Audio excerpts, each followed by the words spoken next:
Show. Piping hot and delicious. The Modern Eater. Food, food, food, food. Come and get it. And now your hosts, Colin Beck, Jay Parker, and Brian Freeman. You better believe this. Live radio at its finest right here. The Modern Eater Show, live from Studio Kitchen, Colorado. I always say this show is like an oatmeal raisin cookie that you bite into and you find out it's a chocolate chip cookie. Ooh. And then you find out it's an edible. You have no idea. Is that why I feel so hungover in the morning? I love that. We're in Colorado, and it's hyper local, and we've got a great lineup for you. Greg Hollenbach, Brian Freeman. We're going to run the boat here. Just guide it right in. I like that. It's a Sail the large ship. boat tonight. It is a large boat tonight. Jay Parker doing his great work producing the show, and we've got Dave Avery, known as Davery. Sound extraordinaire. He's our sound guy. You guys With are a new technique.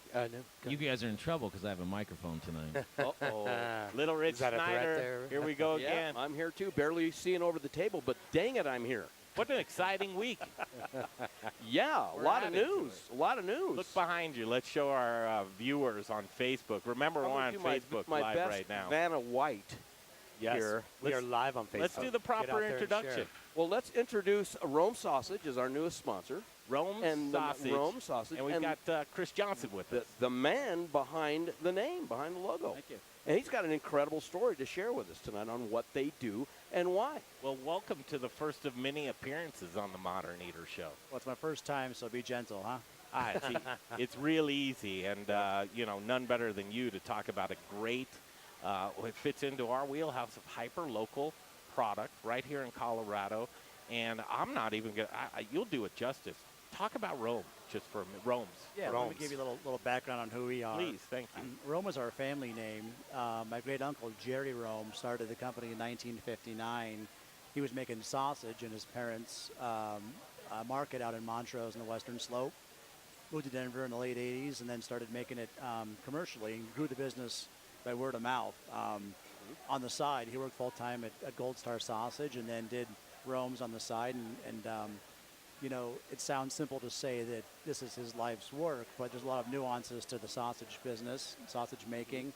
And he spent his entire existence kind of playing with recipes and that kind of stuff. And I know that I'm sure his family sat through a lot of bad batches of sausage over the years until he got it right. But Jerry was a sausage artist, so to speak. He made great stuff, and we were blessed to keep it in the family. I bought it about 4.5 years ago, and really all we do is make great stuff and take care of people. And Chris, you said Jerry was an uncle or the So he was my grandmother's cousin. grandmother's cousin? Okay. I say great uncle. I don't know Okay. what the proper term is. That works. Great That works for me. For Yeah. casual conversation, great uncle works just fine. So So now, wait a minute. What in your past qualified you to come in and run a sausage company? So for about 10 years, I worked in the food sales business on behalf of a variety of national producers, Johnsonville, ironically, Tyson, Kellogg's, those kind of guys. And then it kind of run its course, and I went to Jerry and said, hey, look, I want to make bacon or something else full-time. I want to be in the meat business. Can you mentor me, help me get going? And he's like, well, hell, just buy me out. Like, Oh, wow. Oh, okay. Yeah. Nice. So No stranger to the industry at all. No, I spent 10 years in and out of restaurants. Before that, did a little cooking with the Governor's Park, Caldonia's group. So it's been a kind of lifelong presence, kitchens and food and that kind of thing. Chris, so. were you going direct with your sales to just restaurants, or how'd you guys really get your start out there in the market? So originally, when I bought the company, Jerry was just started selling up and down the street direct to customers. And then when I bought it, I realized we had about half of our business at customers that are buying from one of the large broadliners, Shamrock US, Cisco. So I went to Shamrock and I said, hey, here's X amount of dollars of business that we're selling to your restaurants. Bring this in, keep us open-coated, so to speak, so we can sell it on the street, up and down the street. And they did that. So they've been a great partner of ours, help us move a lot of cases. But we also sell direct to customers also, to the food service customers also. Nice. So it's a nice kind of nice balance in that we have the option to go direct and are not dependent upon one guy shipping cases. What was that, Heine's Market that we saw? Yep. Yeah, so we That sell, is a great local place. very cool. Yeah, Heine's does some great stuff. They do embrace a lot of the local vendors, growers, farmers, that kind of thing. We sell to local foods market as well up on 72nd and Sheridan, I believe it is. Yeah, but Yep. 99% of our business is food service. So that's our bread and butter, and, Wow. and we like it there. So.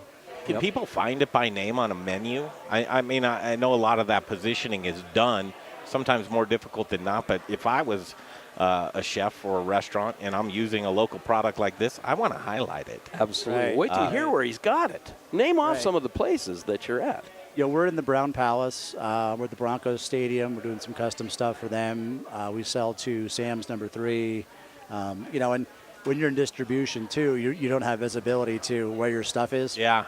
Which is what it is. But yeah, I mean, we've got a wide variety of Italian, pizza places, family-owned Mexican restaurants, caterers. So, convention center we sell to as well. So, a wide variety of folks. But Chris, the Brown Palace, that's a cool. Well, that's when a I cool hear account. those stories, I want to know that roams in my mouth, where I'm going and where I'm eating that.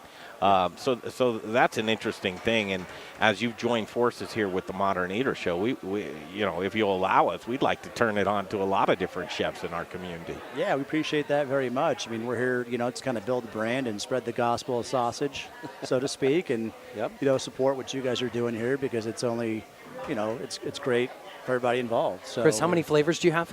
We do about 15 varieties in different Okay. formats. And by format, I mean links, patties, bulk, so on and so forth. Okay. So chorizo, let me back up. So everything we do is in small batches, a couple 100 pounds at a time, 200, 300 pounds. We hand mix the spices, and exception of 1 or 2 items, it's pork butts, salt and spices across the board. So Okay. no junk, no filler. We're not playing games with like trim or add-ons. It's very straightforward, quality-oriented stuff. And, we're priced very aggressively, right in the ballpark of all of our competitors. Definitely get the value there. This morning, you know what I had for breakfast this morning? The blueberry maple. Yeah, did you like that? Oh, my, that's incredible. Life-changing? That makes me want to get out of bed. And I'm not that kind of guy. I like my sleep. But damn it, that sandwich, that sausage, I would do. It's terribly good. And but you turned us on to some product here this last week. We couldn't wait to open it up. Right. I mean, we got right into it. So as we continue and we go down you're going to hear a lot of things and see a lot of things with Chris here. Chris Johnson, Rome's Sausage. And, again, just a cool hyper-local. What does hyper-local mean to you, Chris? Well, it starts in terms of sourcing as far as, spices, meat, labels, packaging, in any way that you can. Colorado's got a great variety of producers on every level, and we try to embrace that as much as we can, and really there's great stuff coming out of Colorado, and there's much, much more exposure for it, including this show that's saying, hey, look, here's all these like-minded folks. They're all doing something really awesome in their own little segment, be it producer, grower, chef, whatever. Let's get these folks together and make magic, and that's and we're thrilled to be a part of that. So I think when I talk about hyperlocal, I believe it's an obligation and a commitment. If somebody in your community and they're a small business and working, making good products, and you can use them, it's an obligation. Sometimes the price might be a little bit more, but knowing that you're putting some ballet shoes on a young daughter from a small businessman rather than putting another boat in somebody's yacht yard for a huge company, that's what hyperlocal is for me. Yes. And that's exactly what. Amen. You have a daughter? I do. I've got a daughter and a son, and they take pride in what we're making, and they understand the soul of what we're doing. My previous life selling for a lot of manufacturers, it was a numbers game, right? I'm selling millions of pounds of French fries a year, right? Yeah. And I came to the realization that there's no soul in any of that, right? I'm selling units. I'm not selling food, so to speak. Yeah, sure, it's edible, but is my heart into it? No, it wasn't. So when I came across Rome's and had the opportunity to buy it, I was like, okay, I can pour myself into this. We're touching every piece of this. It's a different game, isn't it? Yeah, I mean, I leave fulfilled knowing that we're making great stuff and that we're, putting good things in the marketplace and doing it the right way. Here's what's going to warm your heart. So up next, Mo Montgomery, Pueblo Community College. she's going to come in and utilize some of this great sausage for these sliders. And what could warm your heart more than seeing chefs play with the product? It's great, man. Usually it's me in the kitchen kind of cooking up and sampling. It's nice to say, Have hey, someone else in yeah, there. the professional expertise to knock that out for me. So it's Chris great. Johnson, Roots Across, shake my hand. Pleasure. Thank you so Pleasure. much. Thanks for having me. You want to stick around and see what Mo Montgomery has to say about the sausage? All right, Chris is going to do that. Do you have your mic on for the break? No, I don't. I can grab the stick. You can grab the stick, Mike. Rich is going to mobilize. I'm going to take us to break. You already heard Mo Montgomery is coming up next. Chef Mo Montgomery, Pueblo Community College, and she's the director of the hospitality program. And we're also going to have Codion LaCouture, another great Colorado brand, and Aspen Baking Company. What do you think, Brian? I think there is so much food in this room tonight. We've got 2 chickens on the rotisserie. We've got all this incredible sausage. The room is filled with people having a great time. The crowd looks hungry and ready to have some nice, tasty beverages. Well, here make at sure you fire up our Studio Facebook Kitchen. so that you can see all of this coming from Studio Kitchen, Colorado. And we'll take that break. We'll come right back. And check out our Facebook Live, also broadcasting on YouTube, I believe. Maybe not. Well, check it out and say hi to us. Yeah. Hey, you know? Facebook fan. Thanks, Greg. What a great first segment with Chris. I got the man behind Rome Sausage. We're going to be seeing and hearing a lot more about you. And thanks for, look what you're a part of. Absolutely, man. Super excited to be here tonight and support the endeavors here, and it's great to be connected in this way. This is going to be awesome. Wait till you see what Chef Mo does. You know, she's head of culinary, the culinary department of Pueblo Community College. So she's...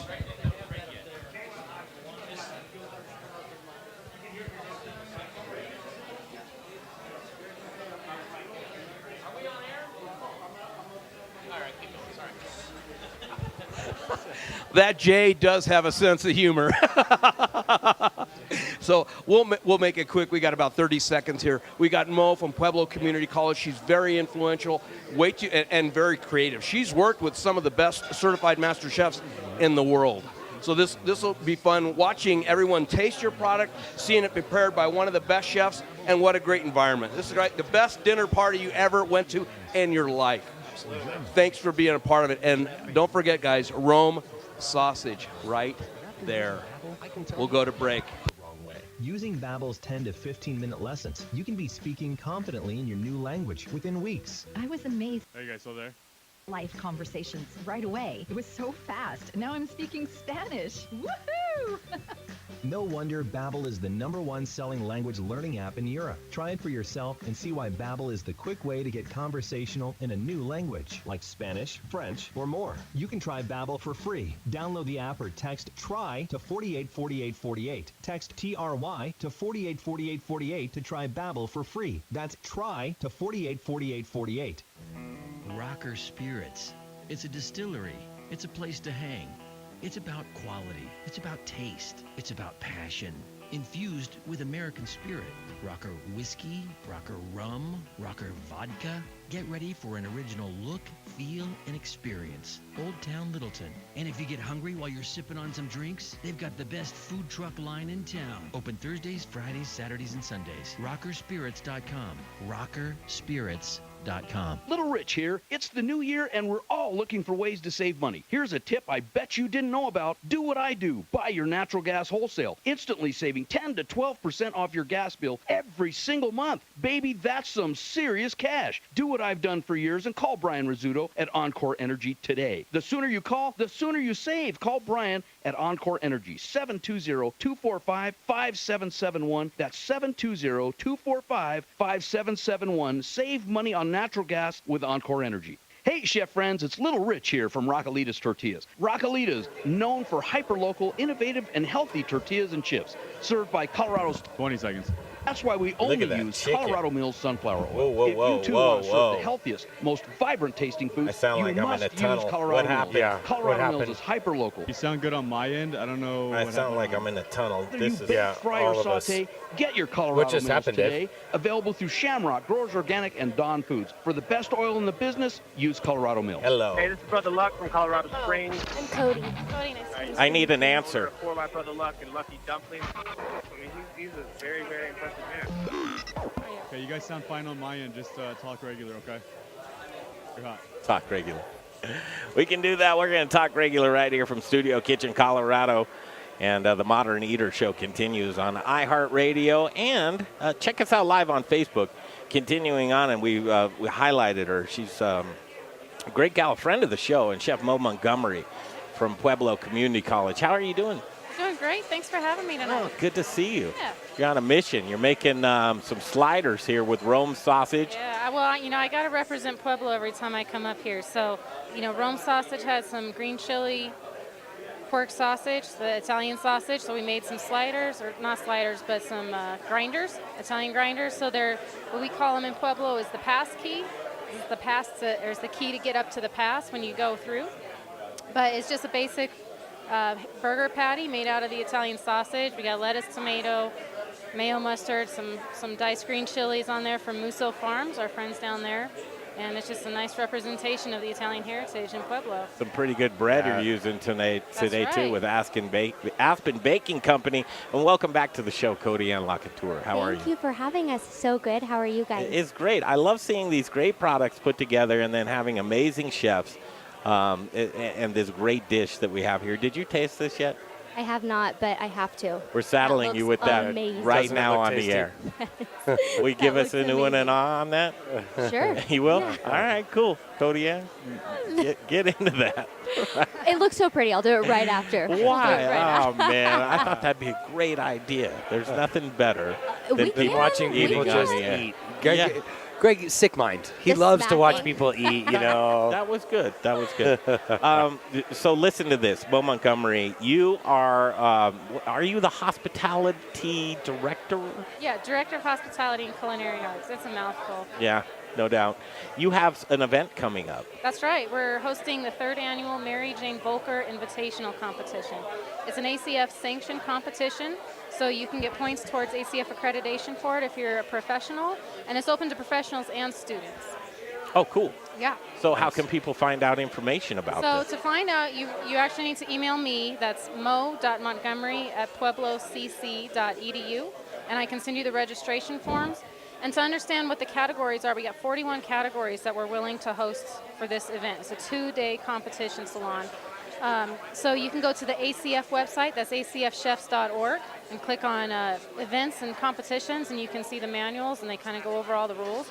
But it's a little bit different from a TV competition. The chefs, we really plan out our competition dish. We know how we're going to be scrutinized to display our skills.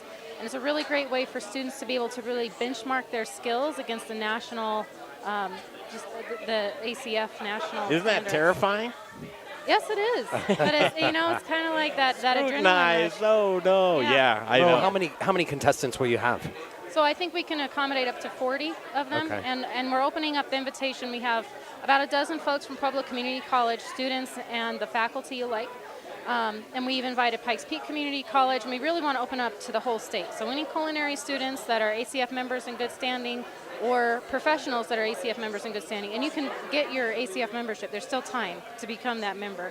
Calling our Denver folks. That's right. That listen to the show, That's right? Hey, I heard there's going to be a new Facebook ACF member, by the way. Do you have a Facebook page? I do not have a Facebook page. But I just want to try and condense this information Sure. for folks. Where's the best Sure. place to push them again? So pueblocc.edu, and just in the search box type culinary, and it'll take you up to our page. We got a lot of information about competitions there. We'll put a link on. Yeah, can we get that on the Modern Eater? Facebook page, and that would be Great. really cool.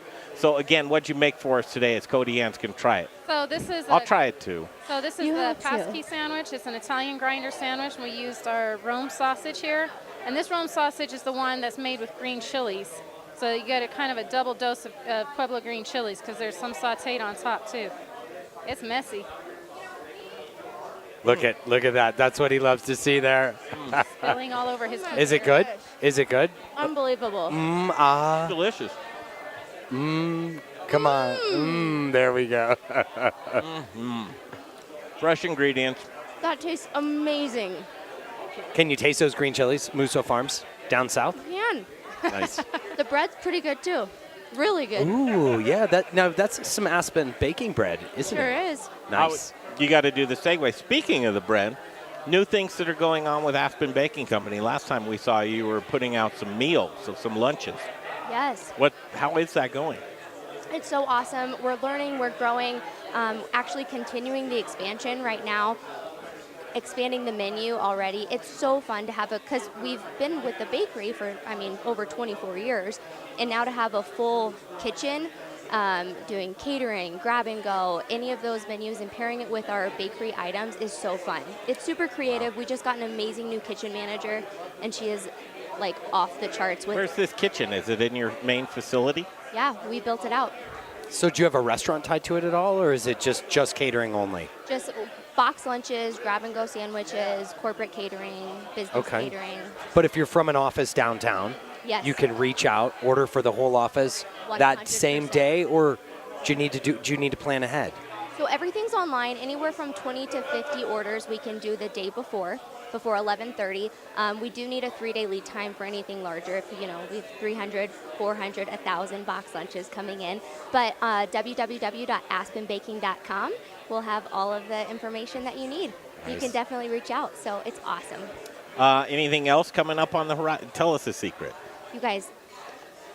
Didn't I ask you that last time? I want to. No, you have a secret? She does, can't you? Just do. allude to something. Keep watching us. Keep watching.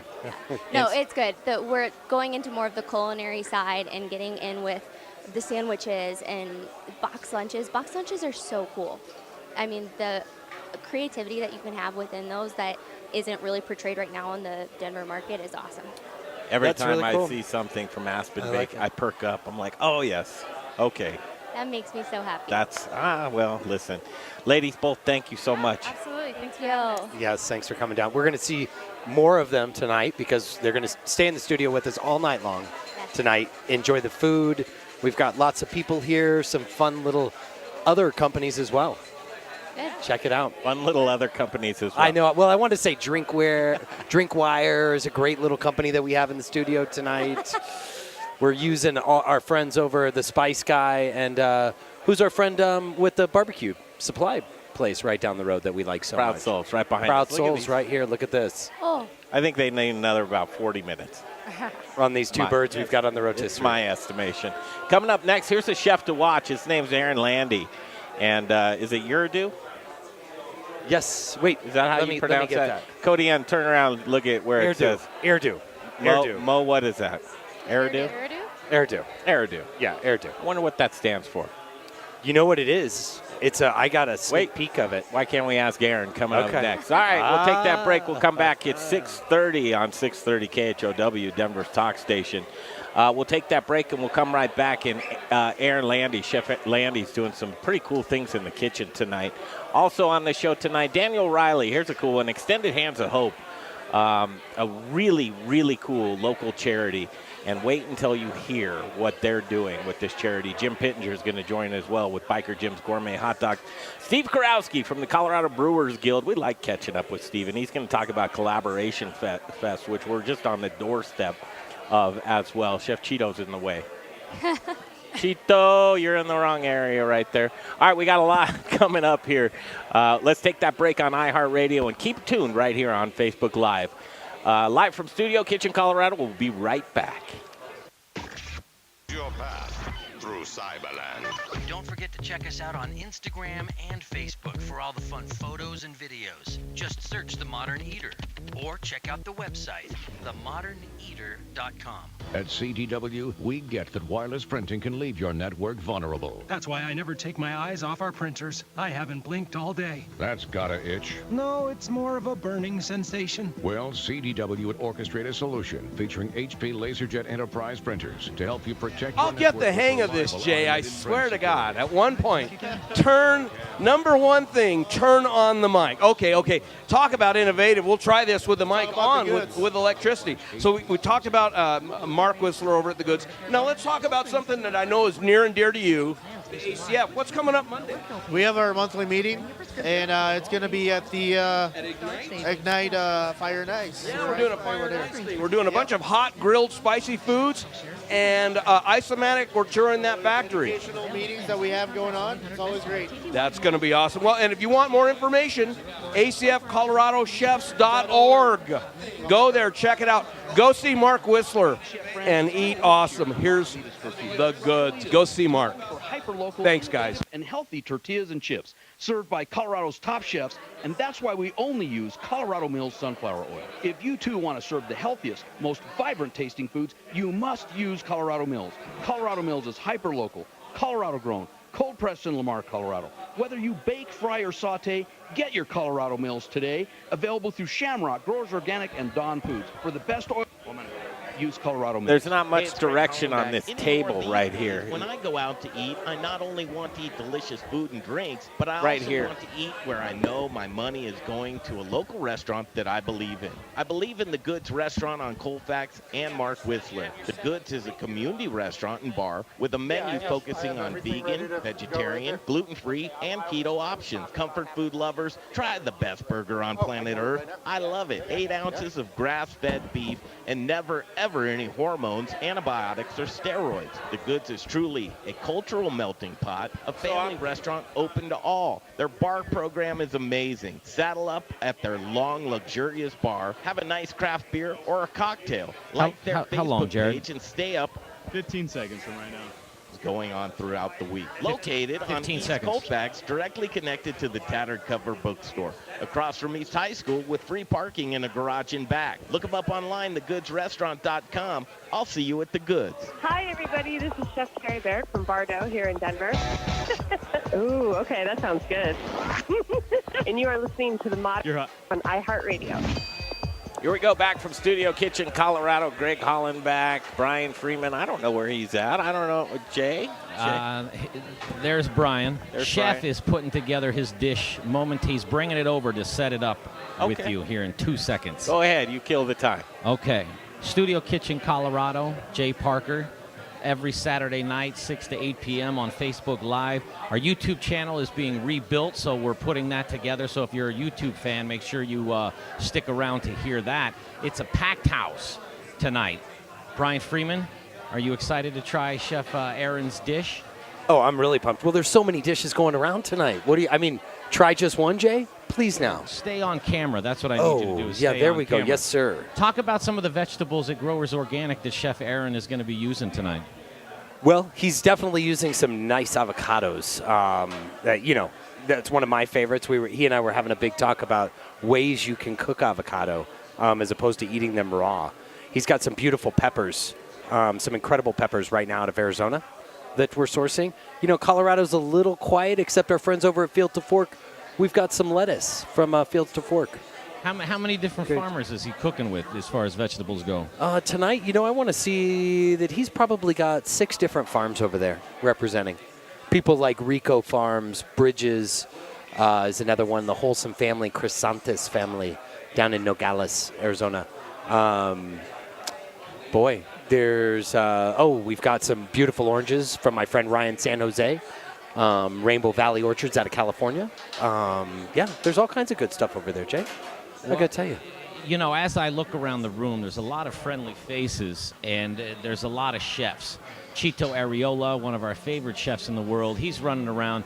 We had a little interview with Little Rich, and we're still working out the kinks on that. Idlewild Spirits, you guys, and I'm going to throw them up on video here.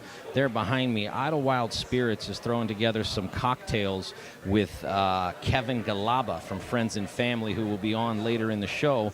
And Chef Aaron is supposed to be over here with his dish. Let me go check on him. Well, and remember also Chris Johnson from Rome Sausage started his career as a chef, right? Isn't that what we heard tonight on the show? I didn't hear the interview. Oh, with him. you didn't? So, no, Come on, Jay. Well, It was. This guy really seems like I'm excited to have Chris as a new sponsor of the show. He seems like a super nice family guy. He'll be a really, really great sponsor. Just because we're all about community, and that's what it's about in my eyes. Well, I think that you're absolutely right. We are about community, and we're about telling the stories of the chefs. And as Chef Aaron starts to slide over some of his food that I'll have look at that plate. Do you see that plate? He let me taste some of the rice that he brought tonight is actually, I believe, Iranian. Can you believe that? Iranian rice. What's the difference between Iranian rice and... Well, something that he was telling me, I want him to tell all of our listeners and viewers on Facebook while he's here, but he was telling me this rice is so unique that there's nothing like it in the world. We're just talking Aaron Lande from Eridu. Eridu. Eridu. That's it right there. We were debating about it, but we like it. Eridu. So Eridu is actually, it's the Garden of Eden in Sumerian. It's the basis for the Garden of Eden. Was an old city in Sumeria. There's actually still an active archaeological site. So this is the first time that people come together and do agriculture and grow things like wheat and barley and rice. And so that's what we're trying to do. Go back to ancient grains, go way back and really look at nutrition. All right, I'm going to start the segment now. We've got the chef in front of us, and Aaron Lande. He's a chef of an up-and-coming restaurant in Boulder. We can't tell you the location. It's called Eridu, and undisclosed location for you, but set to open up when, chef? We're set to open this summer. We're thinking July-ish. Talk about Chef Lande. Talk about yourself, your background, where you're from, your passion for food. Just give us a sense of who you are, since you're going to come on the scene strong here. Okay, well, thank you. Well, look, I've been functioning as the executive chef at Lucky Pie in Louisville for the last few years. Functioning?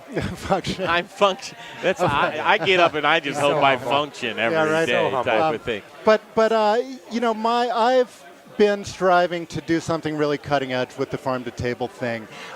This concept really has to do with honoring the people who I've been working with for the last decade or so. So right out of culinary school, I got into cahoots with Cure Farm, with Tui Farm, with Red Wagon Farm, with a lot of these wonderful farms now in Boulder. Now go slow. Those are Boulder farms. Those are Boulder farms. So and that's just because it was your stomping ground, and you want to know who your neighbors are that have food, right? Yeah, I mean, what this comes out of is after culinary school, I ended up my first real good job as a line cook was at Ladicio, with back when actually Antonio Ladicio still owned it, and with Sakima Isaac as the chef, and he's the one who really drove me to the farm-to-table thing. I had been playing with it. I was involved a little bit going and seeing farms and stuff in school, but then when I got a job at a place that was really doing that, it opened up a whole new world for me. Now, I had my first executive chef job in 2014 at Cafe Soleil in Boulder, and the first thing I did was make a real strong connection with Cure. Started going to the farm twice a week, picking up all my stuff there. Same thing with Tui Farm. Just really started to become friends with these farmers rather than just business acquaintances. At this point in my career, they're my drive in everything. Even at Lucky Pie, you know, during the summers, I know where 95% of my product came from, who grew it, who raised it. And I just think that the way that this world is going, it's really important that we focus local. Okay, right. You know, and when did you know about Growers Organic? So I actually learned about Growers Organic at Ladicio, yeah, years and years ago. So let's face it, and again, first of all, your passion, Aaron, is exactly what I appreciate. The passion for what we do, our neighbors, our food, what you can forge within your own community. It's a really cool thing to be able to do, because let's face it, and I call it just lazy. Sure. Lazy and uninformed, or you just don't care. And some chefs just get the product, push it out, and God bless them, you know, but you had an awakening. Well, for me, this career doesn't mean anything unless I know the people I'm dealing with. It gives you, if you know who raised the chicken that you're cooking or who raised the lamb that you're cooking and who grew the vegetables, it gives you a completely different respect for ingredient. It becomes more personal. Now, in terms of the local thing, it also has to do with carbon footprint. It has to do with not importing things from Malaysia that you can get from Pueblo. You know what I mean? It has to do with everything functioning in a healthy way. Now, this is, I guess, the main driving force for me would be never losing that connection between sun and plants or animals and farmer and right to me. As soon as we cloud that, as soon as we don't know our source, this is why I love working with Growers Organic. I really like and I really need to know where my food is coming from. It's essential. Aaron, it's interesting that you say that, because the reality, I think the biggest thing with our food in the coming future is about transparency. People want to see and know where their food comes from, because it's more about the story of who raised it, where was it raised, what kind of nutrients did you put in it? And what family are you supporting? Yeah, exactly. So Keeping your money local, here's folks. the Keep your kicker. money local. We are very seasonal here in Colorado. Oh my gosh, look at that. But trusted relationships, and that's where we circle back around to guys like Brian Freeman. Now, we know if we could keep ourselves in Colorado produce year-round, we totally would. Yeah. But on the times that you can't source locally from within, you have to fill in gaps. And what better to fill in the gap than Brian Freeman? What does that mean, Brian? When we want to source local, we have all these great farms. Some of them are ramping up, some of them not ready. Some of them will be planting their seeds here shortly, getting ready for that. But what does that mean to us here locally when we want to have the best in produce? Where do you go for it? Well, I still try to hold true to the small farm values, and that's one of the things. So I go out west, I'll go down south, but I'll make sure that I'm dealing with someone where I know You'll take a who's. trip into California. Oh, gosh, yeah, and I've personally met. That's one of the things that I would say is very different about, myself, the buyers at Growers Organic, our purchasing director, Bruno. We have actually met these farmers, and I think there's very few places in town that actually know who was growing it, because they buy through bigger brokerages themselves, or they buy through big farm conglomerates where you don't really know. And so, listen, I'll be the first to say sometimes you have to go to one of the bigger conglomerates because it's about a price issue for a grocery store or something of that nature. But what's cool, I think, about even some of the big ones that we use, like it's Braga Family Farms. Sure. I've met the matriarch of the family. I've met, personal. Yes, I've met the people growing. I've been in the fields with them, and that's what I think is so important about where our food comes from.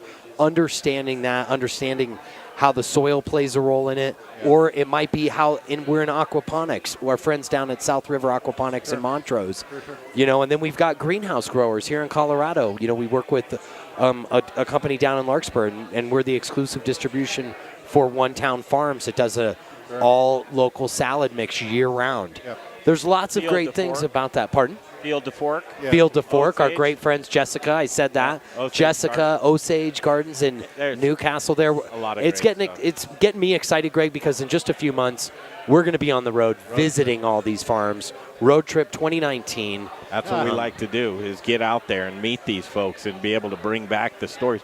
Actually, I want to do something here real quick. I'm just going to throw a curveball. In the next segment, I want to go over what you're going to feed folks on the menu at this undisclosed new restaurant in Boulder. I actually know where it's at and where it's going to be. I do too. I signed an agreement, though. A non-disclosure. Yeah, Chef Aaron Lande here with us from Eridu. Did I do that right? Eridu. Where is Jane? Jane, let me see if I can find I am Jane dying to ask all kinds of questions about this. Let's take a break. I want to introduce you to a new gal that I was turned on to this week just by reaching out, just by she watches the show. There's Jane. Jane, grab that headset, would you? Grab that headset. This is cool. You want to hear a cool story? Oh, yeah, we actually just met. Did you just meet?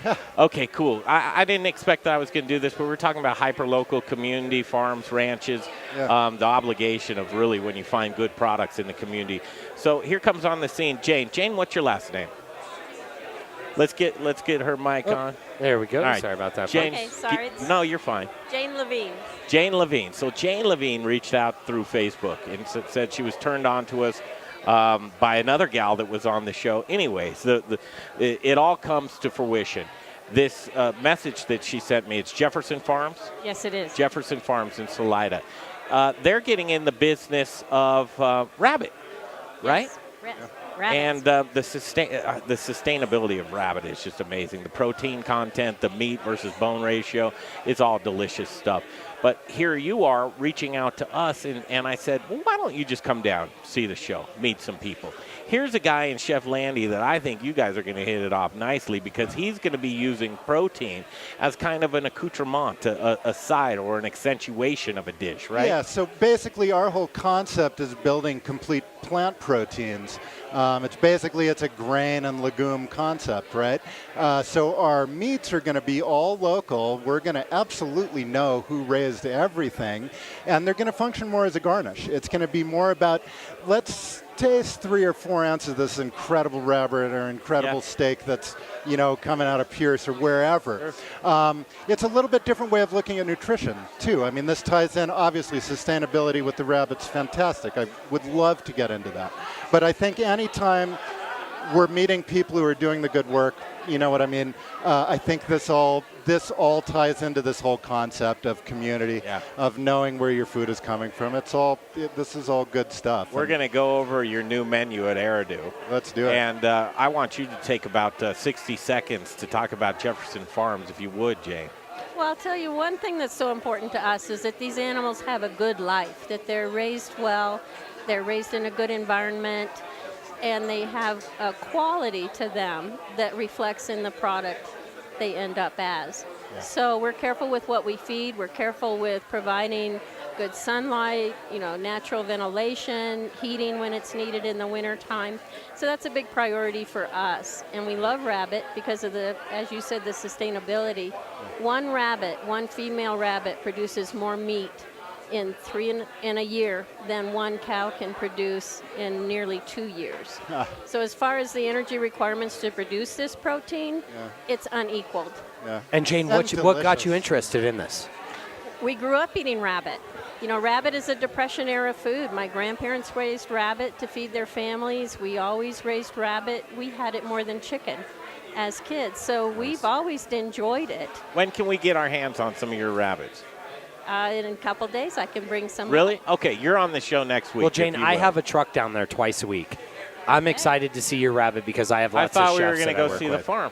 Okay, let's go there first then. Let's see the farm. Let's go there first. It's important to see where they're coming from. I believe it. So wonderful. I think so too. Excellent. So we're taking a road trip next week. Is that what I heard, folks, I think. Listen, it's a great place, and I give her 60 seconds to talk about the farm, and she thought it was important to talk about the rabbits and what they're fed and their lifestyles and just the humane way that they're growing these rabbits. The husbandry that they're showing their animals. The rabbit have their own barn. That's where you're staying. That's important. You're staying with the rabbit. No, you get a beautiful vacation rental. It's luxury. We'll take good care of you, I promise. Thank you, Jane. So there's a new relationship. I hope to see that great. flourish. Pleasure truly. to meet you. Thank Look you forward to so doing much. business with you. So for you, Jane, chefs that are listening to us here locally, how can they inquire? I say send a text to me is the easiest way. You're giving out your phone number, all right. Yep, 303-870-3056. It's the easiest way for me to track things. 870-3056. 3056. Yep. There she is. Okay, you'll be back on the show next weekend. Thank you so all right. much. And you're coming up to plate some food for us. Okay. And I think we're going to do some chops. The chops are ready to go. They might be ready to go. This can be good stuff. And all right, I and we're going to get some about plates. this rice too. So we need to take a break before we go? We need to take a break. So we're going to take a break on our iHeart station and continue with Chef Lande right here. These are the type of guys that you want to eat their food. Trust me, he's going to be busting on the scene. Take that break. We'll be right back. Breaking off from iHeartRadio, continuing live on Facebook. We're live in 3. Okay, here, we're going to make sure the mic is on. Is the mic on, Jay? Can you guys hear me? Okay, before we dive too deep, well, on this segment, we're going to talk a little bit about education because we're trying to make people maybe a little bit smarter. I know I'm trying to get smarter. One of the things we can educate you about is a company called Encore Energy. Do you want to save anywhere from 10 to 14% on your natural gas bill? Call Brian at Encore Energy today. There's a tip you can take to the bank. Now, talk about smart. I've got probably one of the smartest chefs here in the state, Mo Montgomery. She is head of culinary at Pueblo Community College. I go down to help her. Tell us what's happening down at Pueblo Community College. Sure. So we got learning labs. It's something that kind of distinguishes us from all the other culinary programs. It's an opportunity for students to get real-world experience while they're in school. So they graduate with 420 working hours under their belt and several events that they can put on their resume.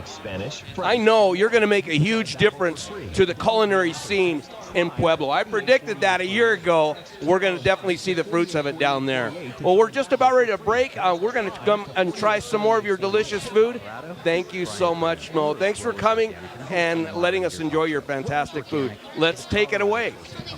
Who provides Colorado's greatest chefs I only ran into your commercial. Partnering with local and regional farms for the last 20 years, and our returning customers. We're trying to tighten it up, man. I don't know what it's going to take, Chefs but who received the highest rating on Good Food you 100. got a minute. Organic, I think he's organic pushing his produce thing on needs. there. We're experts at bridging the gap between the farm and the table. Join us in the organic revolution and go organic. I like it with actually when you Growers put Organic. Online at our growersorganic.com. SRA's commercial in front of mine. South River Aquaponics. I like him when you flip these, if you could, because his kid says it, and everyone thinks that when his kid says, I eat my greens, they think it's me, my kid.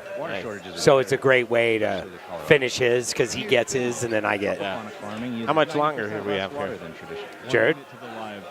1 minute to the live. Per square foot. Using traditional farming techniques, farmers. One from right now. Large quantities of water, leaving much of this water underutilized and just plain wasted. But because aquaponics is a recirculating system, the only water used is what the plants uptake and some very minor evaporation. South River Aquaponics really has not been a running glass. 55,000 gallon system year-round for 4 years, and we use less than 500 gallons of water per day. Education is very important to us here at South River Aquaponics. I invite you to learn more about aquaponics at southriveraquaponics.com. South River Aquaponics, the future of farming. Want to bake the best? Bake with the best. Little Rich here from Rockalitas Tortillas and the Modern Eater. Our wraps fold cold and 30. Open, yet they're soft and delicious. What's my secret? Ardent Mills. Organic, ancient, and heirloom grains like quinoa, spelt, and more. Locally headquartered in Denver, Colorado, Ardent Mills provides the industry's broadest range of traditional and organic flours, whole grains, customized blends, and specialty products dedicated to 10 to the live. Industry with the next grains and unique plant-based ingredients. I love Ardent Mills, and I know you will too. To bake the best, 3, 2, you're hot. ArdentMills.com. All right, back to the show momentarily. A-Plus Beverage Solutions, another great hyper-local business. And if you're in the business of pouring beer, you want to be in the business with Jeff Rourke and A-Plus Beverage Solutions. How many years? 20 years in the business. He's a family man specializing in tap installations. He can do beer, wine, water, coffee, nitro.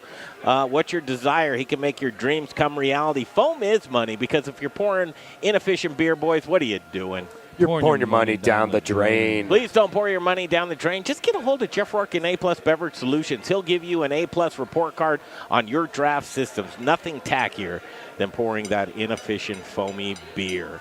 How do you get a hold of Jeff? 720-272-3809. Let me give it to you again. Jeff Rourke and A-Plus Beverage Solutions at 720-272-3809. It's Jeff Rourke. A-Plus Beverage Solutions.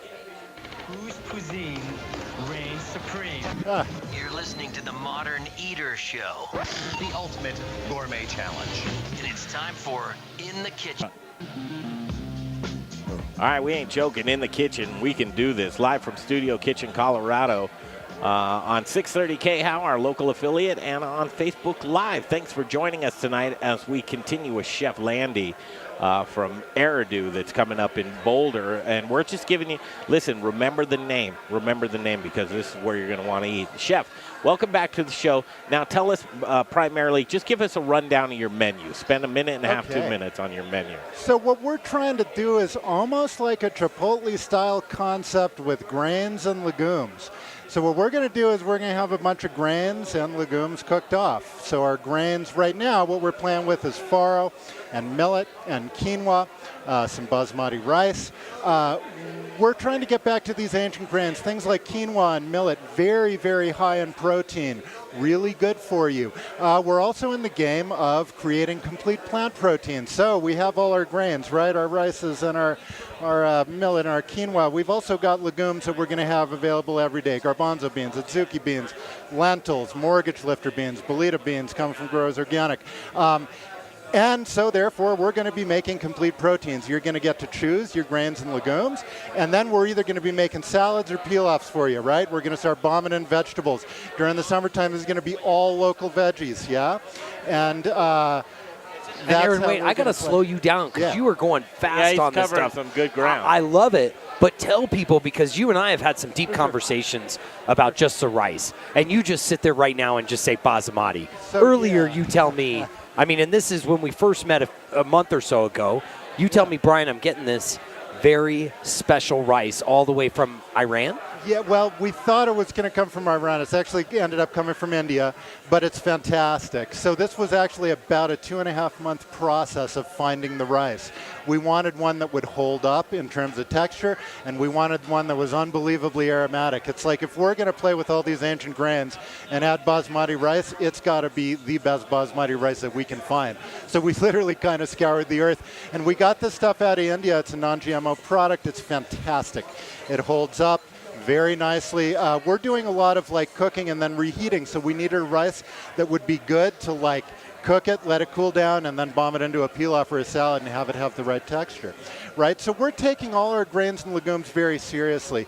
The idea is, with the help of Growers Organic and our own connections, is to have all of our grains and all of our legumes coming locally, yeah? This is not easy to do. Things like farro, millet. We're in cahoots with Gene Hediger, who happens to be the largest producer of organic millet in the United States, right? We're in cahoots with White Mountain doing beautiful quinoa. So we're getting all these things from right here, which to me is really, really special. The rice is the one thing that we just haven't found a basmati. Now, that's not to say if I can find a basmati from California or Tennessee that stacks up, I would love to play with it. We just haven't gotten there.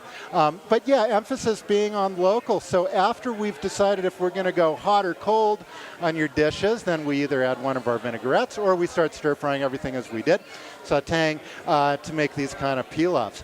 We're going to have big time toppers. There's always going to be avocado available. There's always going to be these beautiful pepitas and sunflower seeds.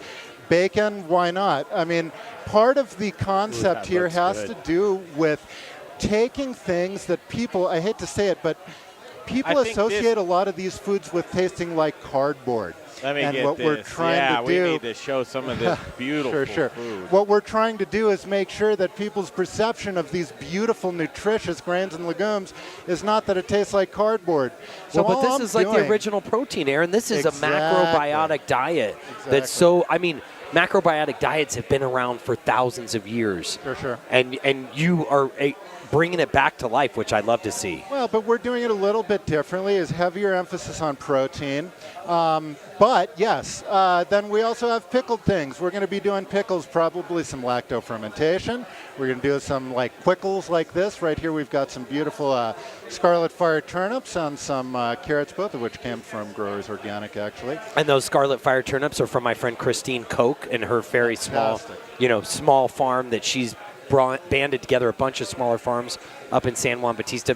Look at this food. It's so awesome, man. That dish is awesome. And I can totally appreciate that. Now, you're not going to serve those kind of servings right there. No, this is just kind of family style. So the serving is going to be a really reasonable serving. We're looking for like a $13 to $14 price point with a protein. Wow. So you're going to get all your complete proteins with your plants, your wonderful local vegetables, your wonderful local beans and legumes. And then, like I said, the protein's a garnish. You're going to be able to taste something that somebody has produced locally that really cares about their animals. For example, Triple M Bar Lamb. Let's talk about Mary for a second. They're out of Manzanola, and she is a birth to slaughter lamb operation. They are the only people who these lambs come in contact with. They're not going to a feedlot somewhere else and getting the lambs. These lambs are born on the property, they're raised there, and then they're gone in for processing. Okay, 20 seconds. When is your restaurant going to be open? And give them a little secret, a little hint. We're looking for right around July, and it's going to be smack in the middle of downtown Boulder. You're not going to be able to miss it. I love it. Look forward to seeing you all there. Remember the name, Chef Aaron Lande, and Eridu is coming at you very, very soon in Boulder. Thank you so much, Chef. Thank you, Chef. There he is. Thank you. All right, hour number 2 will continue. Coming up next from Studio Kitchen, Colorado on The Modern Eater. Privacy terms can be found at babbel.com/terms. Ever wonder why Europeans seem to speak so many languages? Is it because they use Babbel, the #1 selling language learning app in Europe? Babbel's award-winning technology gets you speaking right away, whether you're learning Spanish, French, or German. And best of all, you'll remember what you've learned.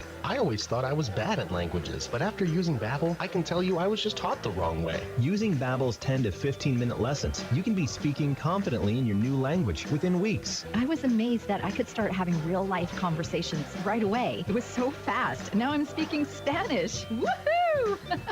No wonder Babbel is the #1 selling language learning app in Europe. Try it for yourself and see why Babbel is the quick way to get conversational in a new language, like Spanish, French, or more. You can try Babbel for free. Download the app or text TRY to 484848. Text TRY to 484848 to try Babbel for free. That's TRY to 484848.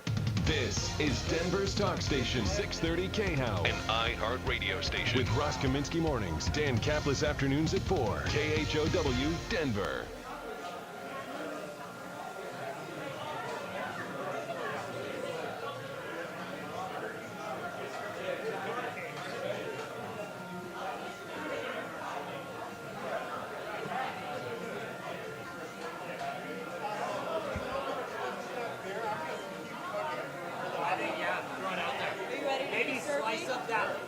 Aaron, maybe slice up the lamb so people...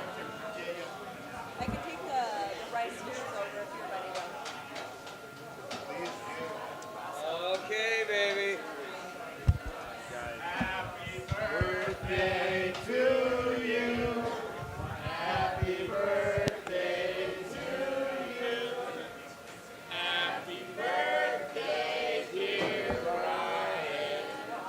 Happy birthday to you. Thank you, guys. Thank you. Okay, birthday boy. And look at this. They got produce. How old are you? I know. Probably organic, I'm guessing. 18. Forever 18, baby. And then look at this one. Look at this one, Brian. I know. I love this.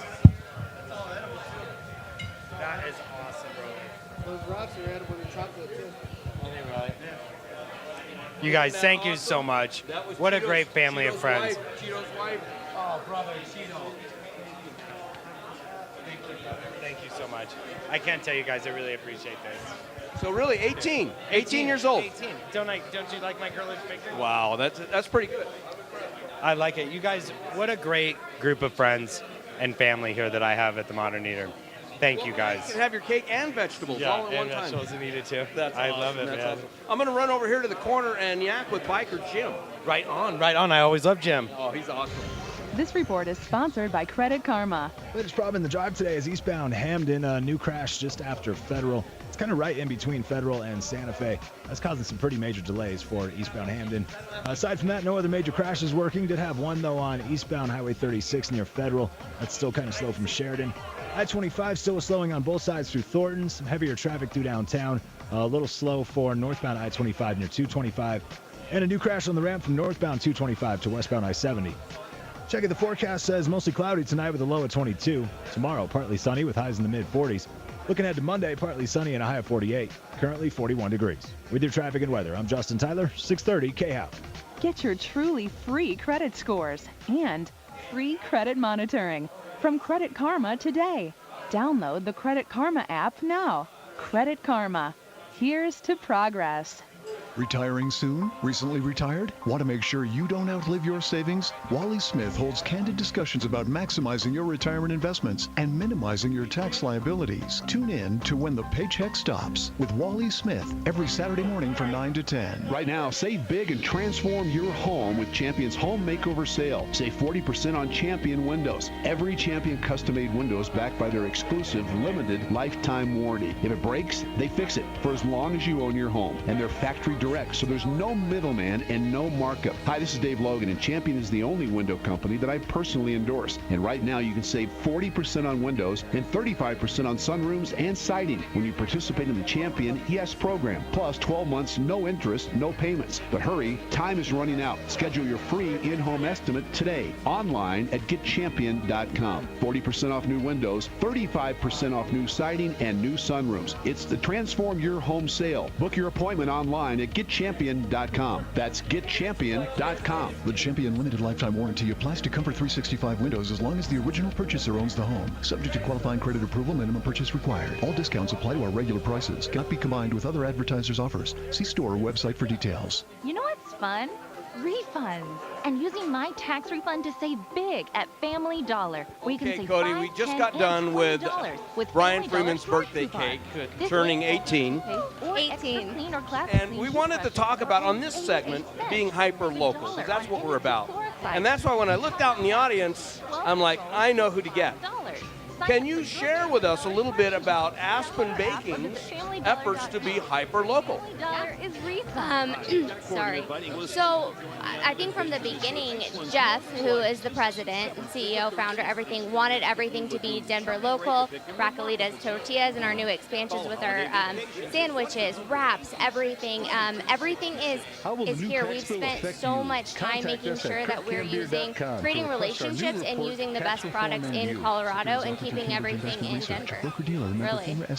And I know, I mean, you're even, I'm imagining that in your new sandwich line and your grab and go and deli line, you're probably addressing the hyper local element in that as well, on some of the ingredients and produce. Everything, we spent over 4 months sourcing everything from Colorado, made sure that everything was fresh, using folder chips, using Raquelitas tortillas. Like I said, that is our claim to, we love it. We love it. Thank you. But yeah, so it's been really exciting. Even our box was custom made by a local photographer. It's a paid advertisement. The opinions. That was a local shot. That was a beautiful shot. What? I mean, that was incredible. Yeah, Jeff was telling me about that. You spent months on that. iHeartMedia Incorporated. How about a bite to eat? It's time for the second course, hour number 2 of the Modern Eater. What are you hungry for? Here's to a meal we're all here for. Delicious and tasty. Now we're getting to the good stuff. With your hosts, Greg, You're hot. Parker, and Brian Freeman. All right, hour number 2 starts, and happy birthday, Brian Freeman. Oh, thank you, From guys. the bottom I really of my heart, appreciate man. that. Thanks, Birthdays man. are Thanks, something, man. You know? You guys did a lot for me here tonight. It was really cool. Look at all these of this. cakes. I can't believe what Cheeto's wife did with this one cake right here. All the decorations are handmade, I'm sure, with sugar, which So I our love. friend Cheeto Ariola, he's the kind of resident chef here. His wife put together a great cake. And then our friends from La Patisserie Française, right down the street, she put a cake together for you as well. So you're all full cake.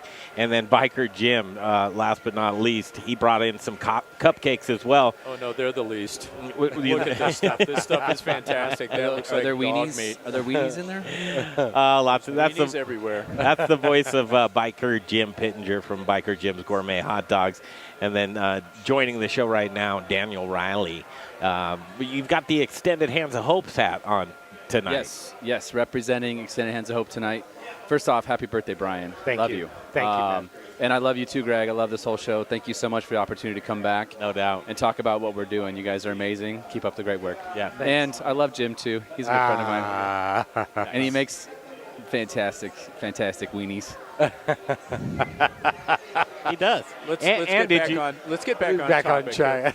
Did you know of his baking capabilities? I did not know he baked cupcakes. So he bakes a mean cheesecake. I was curious if we were going to do one of those things where maybe we do this and see if we're going to smash it in each other's face or just let each other taste it. We're not getting married. I don't care what you think. I just have a picture of Jim falling in love with baking as a young Jim, with an easy bake oven in his room. It actually started with a Vincent Price cookbook when I was like 14. I learned how to make a pretty damn fine Grand Marnier souffle, raided my parents' liquor cabinet. And wow, at 14, your first souffle. That's not an easy task, Jim. No, it's really easy. Grand Marnier is literally a piece of cake. A piece of cake. And then he graduated to the Easy Bake hot dog cart. Oh, look, someone's going to eat one of the cupcakes. Good. Yeah, that makes your heart warm. So, yes, excited. Brian. They're smiling over there. They're smiling over there at your cupcakes. Happy birthday to all of us. So, drinkware is where people might recognize you from. Yes. 30 or I seconds. met him through economic development. Yeah. I mean, Brian and I used to work together back in the day. Yeah. So he was an advocate for small business in his county and still is, actually. Still am, yeah. Still love small businesses. You guys make the world go round, so thank you for doing what you do. Yeah, thank you. Extended Hands of Hope. So Extended Hands of Hope, yeah, that's why we're here. We are, again, grateful for the opportunity to partner with you. For those who don't know, Extended Hands of Hope focuses on aftercare of teen survivors of sex trafficking, or very young girls. who are impacted by sex trafficking here in our own state, in our own community here in Metro Denver. And we've always loved the opportunity to partner with the chef community to help us spread the word and awareness and also raise money for that great organization. You guys have always been wonderful. And one of the things we've noticed is that it's really hard to engage men in that conversation. And so we were asking a lot of our supporters and mainly the women, how can we engage men? How can we engage your husbands? Let us talk to your husbands. What do we want to do? And they said, let's have an event that's more focused around things that men want to do. So let's go slow. First of all, great organization and absolutely. Providing housing for young ladies that really need it and a safe spot to just heal and learn and grow. And and great people sense don't know of recovery. Yes, this is Colorado is the largest. It's because I-25 and I-70 hub. It's a sex trafficking hotspot. The largest sex trafficking area in the United States. The transportation infrastructure here with the highway systems, the airport, a lot of that kind of coming through our state. But also, surprisingly, there's a lot going on locally where just runaways or even, believe it or not, families, taking advantage of young girls in their own families and, putting them in this position. So we're very grateful that an organization like Extended Hands of Hope is out there to help these girls find a safe place to heal and hopefully have a chance to get back to a normal life. Well, and there's good people running the organization, too. Yes. I mean, they're really out there for this cause. Yeah, and I apologize, Kristen couldn't be here, founder, executive director. She had a last-minute emergency come up, but I'm here instead to talk about what we're doing. We appreciate it, Dan. Yeah. So let's dive into what you're trying to accomplish. First of all, why the want? Why the need to draw more awareness to men? Why are you looking to capture that? So it's a tough conversation to have. I think a lot of men don't feel that they're welcome in that conversation because there's traditionally such a perception that they're the perpetrator. They're the demand side of the equation. And what the truth is, though, is that men are very important in the conversation. They're very important in the community of support. And they're doing really incredible things that could actually bring a lot of opportunity to this community. I won't let you down. Sorry, we have Don't miss out on a resource many innovative companies have already discovered. Just keep going. What am I listening to? Learn how to find, cultivate, and train this great pool of untapped talent. Okay, so we're going to just keep going. And in the middle of a very important thing, because I think that mindset of, yes, you're right, men, perpetrators of that.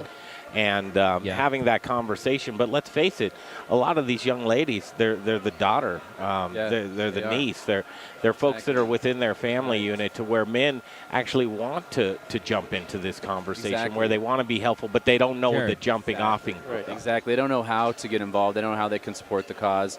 And again, I think a lot of men are passionate about justice in their community. And they want to know how to wield that sword into the right area. They just don't know where to get involved and maybe don't feel necessarily welcome in this conversation because it's happening in such a place where, a lot of the girls were serving, they're minors, and it's hard to have them, men can't go volunteer directly with that community. So, it's awkward. And I think, and there should be a real discussion about it. Well, because why not ice fish?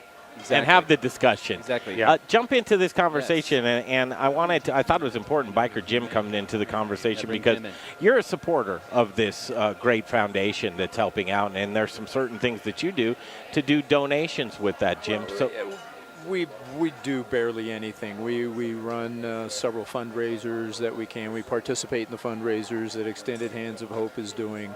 It's like Danny said, it's an unknown yet very important part of the culture here in Colorado that I had no idea about until I met you guys about a year ago.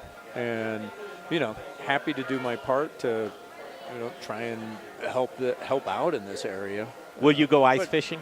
No, I will not. Why won't you? I'm going this to be was a part of my master plan. Yeah, if you're going to go ice fishing, you want Biker Jim with you. I mean, a funny story. Jim actually graciously volunteered to supply sausages and hot dogs up to the whole crew.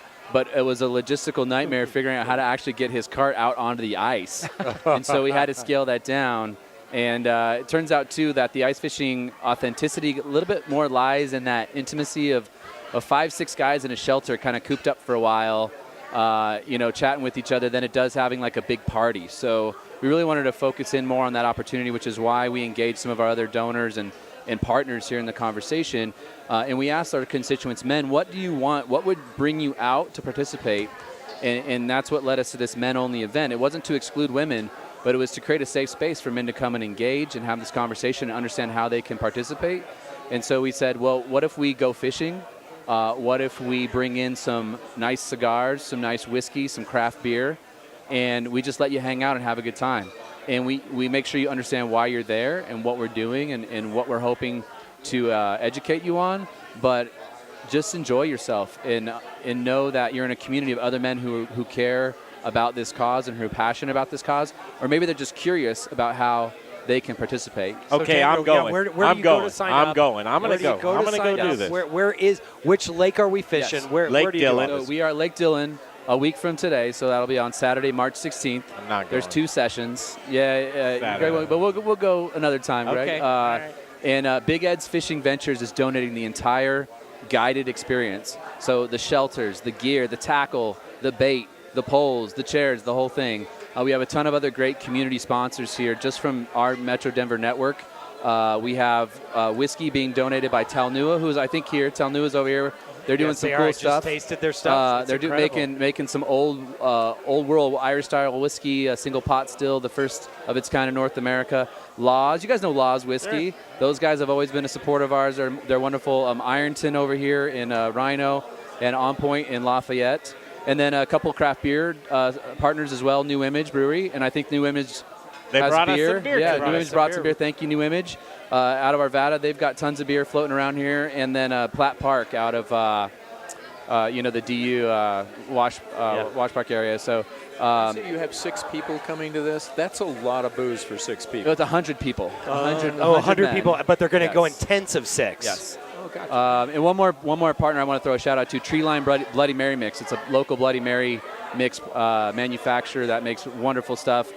So that in the morning, if you're not really ready for whiskey and cigars, we'll have some Bloody tasty Marys. Bloody Marys Good for those for you guys guys. as well. Well, and Daniel, you do a great thing with your drinkware. Yeah, drinkware. It's probably going to be in place, stirring up some Bloody Marys up there. But we're doing some sustainable metal stirs. Just to help people reduce plastic waste. I love those. Making them sexy and cool so that people actually want to use them, So multi-purpose. Yeah. You make like a Coke spoon stir stick. I'm thinking more of a weenie skewer. A weenie skewer. Yeah, I've seen that one.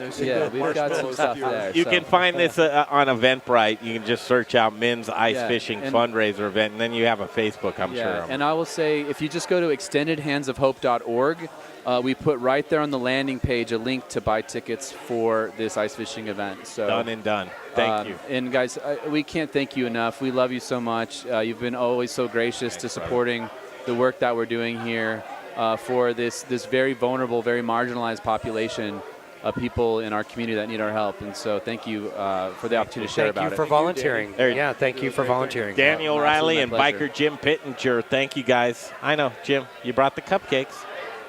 Yes, he did. Oh, and he brought that smile. Come on, what are you talking about? He brought the smile, Look too. at that. Steve Kurowski's coming up next. Look at that, guys. Great shape, man. Let's what have a show off. And cheers, happy birthday to Brian. Yeah, why not? All right, we're going to take a break, come back, and Steve Kurowski coming up next from the Colorado Brewers Guild right here on the Modern Eater Show on iHeartRadio.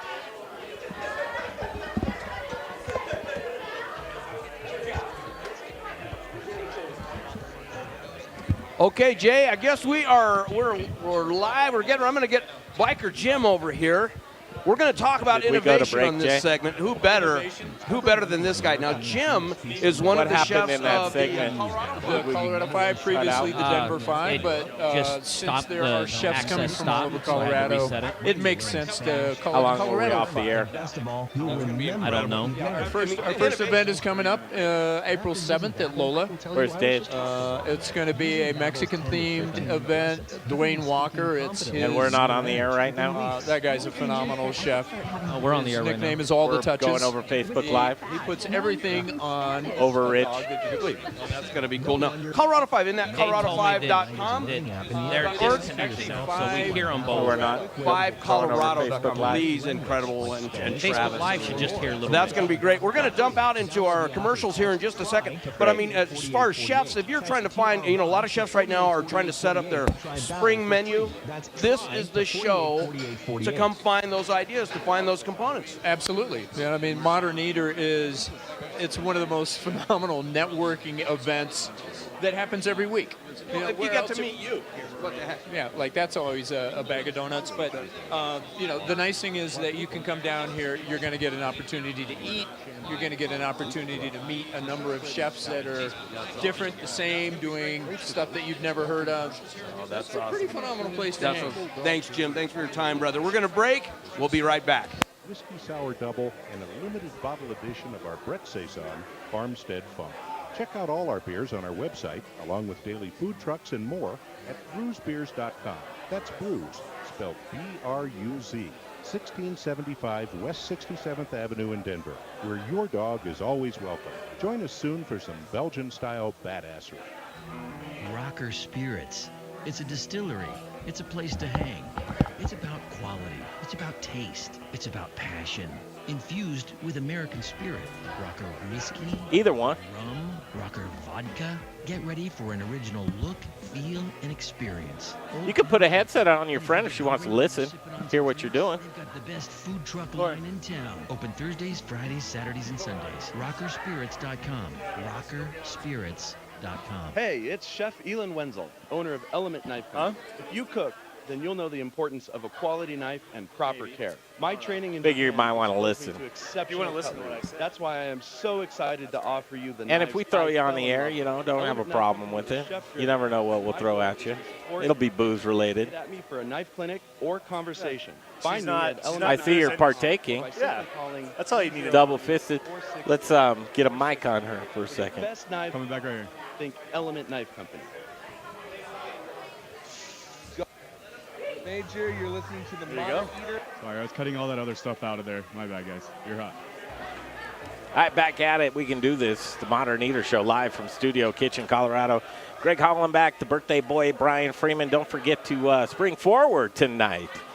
You're going to lose an hour. I'll tell you what, I like it, man. 7 o'clock, getting darker right about then. That's that 4:30 stuff in the middle of the winter. I just cannot hang with that. Yeah, you know what's weird? It sort of throws me a little bit because I'm a morning guy, because of the distribution of produce. No, I get it, my man. So I wake up, usually before the sun. I used to do morning radio, get up at 3:30 every single morning. I never miss it, and I'll never turn back. I love it. I love it. What's wrong with you, man? Now there's only one 7 o'clock in the day, and it's 7 p.m. I don't even know about the other one. We're going to continue. He's a friend of ours. Twice in 1 week. Steve Kurowski, how you doing, the Colorado Brewers Guild? I'm doing great. Thanks for having me here. A little different than Wednesday when you were in here. It was a different scene. It was very intimate and a lot quieter on Wednesday. Way less food, too, by the way. There was zero food. We had plenany of beer. Yes. And some nice sake, but we didn't have any food. I got all kinds of stuff I want to ask you, but first of all, why don't you just say what you do with the Colorado Brewers Guild and then what the Colorado Brewers Guild is? Sure, yeah. The Colorado Brewers Guild, we're a state trade association, and we we promote and protect Colorado craft brewers all over the state. We have 400 breweries, and making alcohol is a very regulated industry. The government likes to get their hands in there. So we like to make sure that these brewing laws are friendly to breweries in the state. And then from a promotion standpoint, that's where I come in. I do marketing and operations, so I promote beer to people all over the world. And you Colorado do it well. brew beer. You do it very well. Are you sort of an advocate, lobbyist? Where do you fall into all that? We are lobbyists. Okay. We do work with lobbyists, and we go to the Capitol and talk to our legislators about what's happening in our industry. We're $3 billion. We're 8,000 full-time employees in the state. So we're a big economic impact, so we go let them know what's going on. When did it start? The first craft brewery in Colorado was 1979, and we started in 1995. What was that we're brewery? 25 years. Boulder Beer. Really? Yes, they were the 34th liquor license or brewing license since Prohibition. Craft.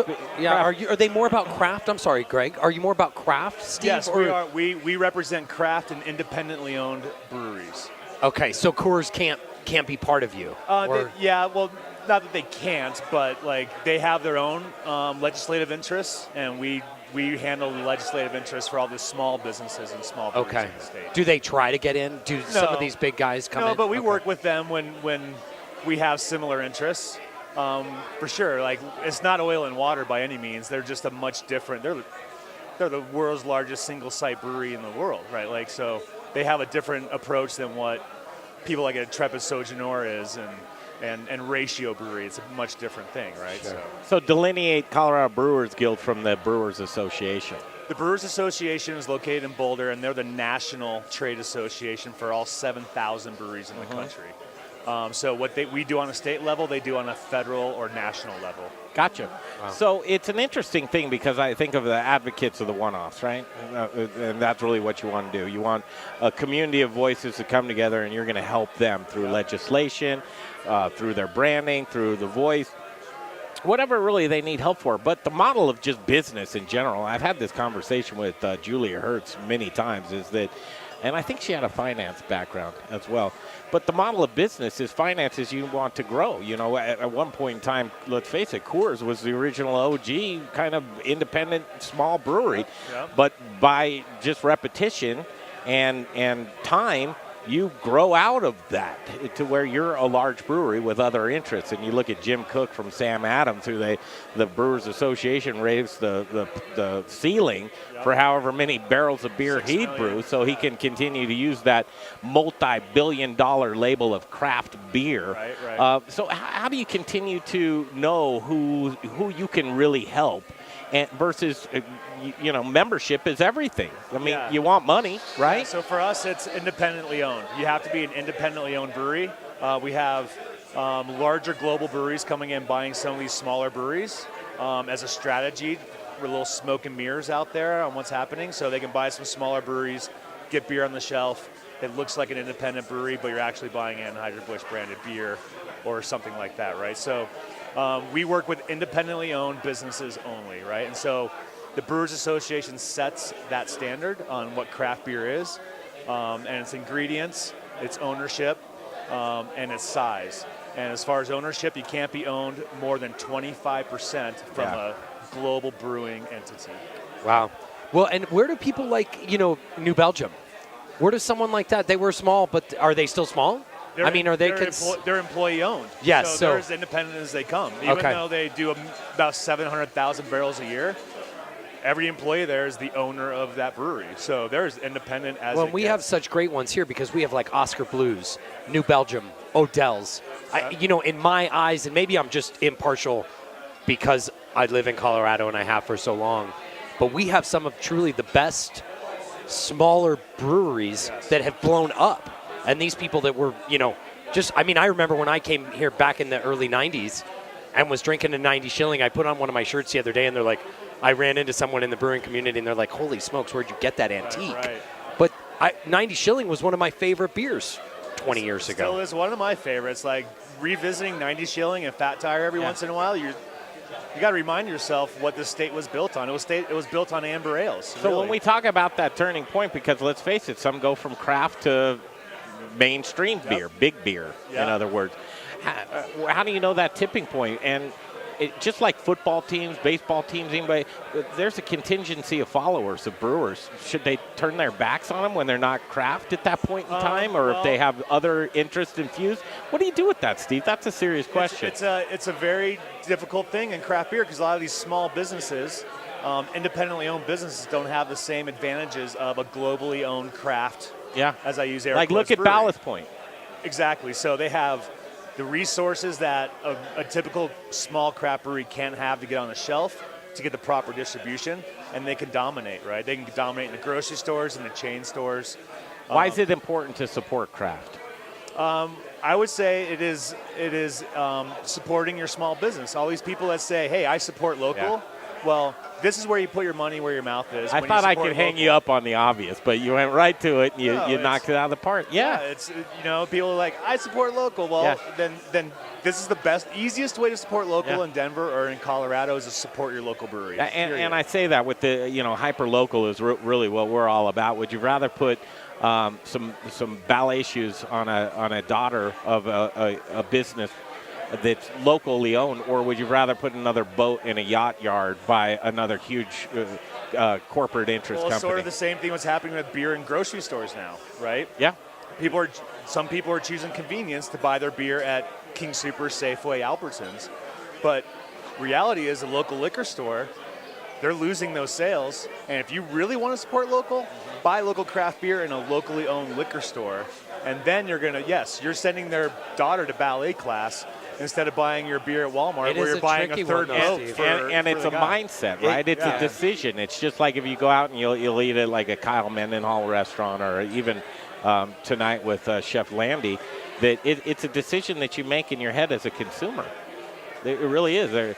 There's a switch that should go off to say, this is important to me, and then following through with that. Well, but I would say, though, guys, I've been supporting this local movement, for more than 25 years. I was one of the first people to do produce. Well, farm to table, that was something that we were, breaking ground on 25 years ago in the early 90s, and now it's such a big thing.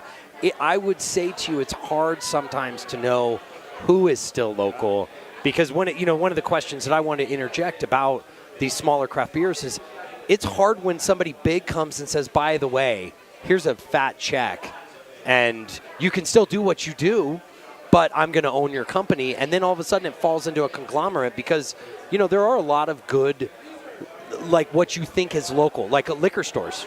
Local liquor stores are not as easy. I mean, we had our friends at Joy Wine and Spirit. Is there a question in there? Well, I mean, there is a little bit of a question and a statement of the fact of buying local is a lot harder and sometimes you're right. than I mean, people know. the Brewers Association came up with the label of the upside down beer, and I believe the craft beer drinking community, I believe it's a very educated community of people that really they know who's doing the movements in corporate entities and corporate interests, and I look at the Great American Beer Festival, and I go back. I God love Julia Hirsch. She'll answer all my questions. But I say, how can you possibly have big beer pour in the halls of the Great American Beer Festival? And that was a couple of years ago, and they did some tweaking. I know it wasn't me, but I was saying, hey, well, what is this? But at the same time, it's tough when you want to be a strong, viable, money-making business. And just not losing sight of what that is, that term craft, and the community of people that really believe in it But a the lot. Great American Beer Festival is not the Great American Craft Beer Festival, right? Well, so that's why. True, but who's going? Right, true. And what does the Brewers Association represent? Well, yes, agreed. They represent craft So beer. if you're a small brewery that's paying your dues to the Brewers Association, you don't want to see the big bully in the hall next to you. Yeah, but you're not doing the same thing as Pabst Blue Ribbon and Schlitz and stuff like that. So that's a totally different market, I think. It's hard to delineate. But I say you bring those guys in because then you get to taste something small and craft next to something. I didn't know we were going to get on that. But what I want to say, I could riff forever. Collaboration Fest coming up. Saturday. Is that a Brewers Guild event? It is. Okay. It's our 6th year. We kick off Colorado Craft Beer Week with Collaboration Fest. Food and Wine magazine call it the most unique beer festival in the country. And what makes it so unique is we're going to have 153 beers brewed by 2 or more breweries at a time. So breweries have to get together, formulate, brew a beer, and bring it to this event. And it's like catching lightning in a bottle with 153 beers. It's so cool. You'll never get these beers brewed ever again, and this is the place to come. So it's a beer geek's heaven. Yeah, and the brewers, they embrace it because the community of brewers, I've never seen a bunch of people that really just want to support their next brewery. The competition, forget that. Throw it out the window. It's about friends and ideas and collaboration and community, and you guys really captured it with that. I'd say, where do you get tickets? But it'll be sold out. I know. Well, we still have some tickets left. You get them at twoparts.com. Okay. And we've got, I think, maybe 500 tickets left out of the 2,500 we have. I look forward So there's to still it. a few more left. So it's Saturday, March 16th at the Hyatt Regency in downtown next to the convention center. We'll be there. We'll see you next Saturday. We'll go early a little bit. Steve, you like spirits too, don't you? Sure do. All right, then you're going to stick around when the Idlewild comes up next. What do you think? You'll do that with us? I'm drinking one of their cocktails right now. All right. We'll do that. We'll take a break from the studios right here. Studio Kitchen, Colorado, our local affiliate, 630 KHOW, an iHeart radio station. And, of course, live on Facebook. Thanks for joining us tonight. We'll take a break. We'll be right back. You are listening to the Modern Eater Show on iHeart Radio. We good to go, Jay? Thank you. Great segment. You know, on this segment, we're going to talk about, on this break, we want to talk about education. And again, there's no one better in this room, maybe in the state, than Mo. I'm going to ask you, Mo, we've got about a minute. Let's dive a little deeper into the educational program that you're head of and what you're teaching. Sure. So we're actually able to teach work ethic in our program. A couple years ago, we had our advisory committee come in. We asked them, what do you want from us? What do you want from our graduates? And they said, we need work ethic. How do you teach work ethic? Well, you can't really teach it, but you can demonstrate it, and you can give students a chance to practice it. So that's how the Learning Labs came together at Pueblo Community College. So they get to go into the, we have dining services, we serve at college. They get to go in and practice with an executive chef. He's a fantastic chef. So if they want more information, they can go to www.pueblocc.edu, type for culinary in the search box, and you can learn all about our program. It's a great program, great value, and I'm going to talk about hands-on we use old world teaching. Combined with You're doing tremendous work down there. Well, we're going to pay a couple bills. You're listening to the Modern Eater Show. Thanks for joining us. We'll be right back. Aquaponics system. Look for us in natural grocers, City Market, and served on the plates of Colorado. All right, since we're not wearing their hats. Yeah, like, do I keep this on or? To learn more about aquaponics and see our products, go to our website at southriveraquaponics.com. South River Aquaponics, the future of farming. My dad's vegetables are so good, I can't live without them.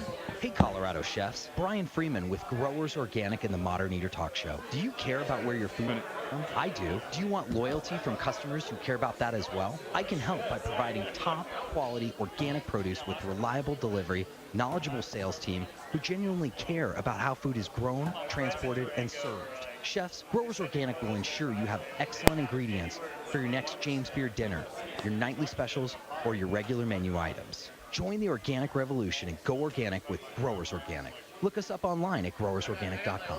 Hey, chef friends, it's Little Rich here from Raquelitas Tortillas. Raquelitas, known for hyper-local, innovative, and healthy tortillas and chips, served by Colorado's top chefs, and that's why we only use Colorado Mills sunflower oil. If you too want to serve the healthiest, most vibrant tasting foods, you must use Colorado Mills.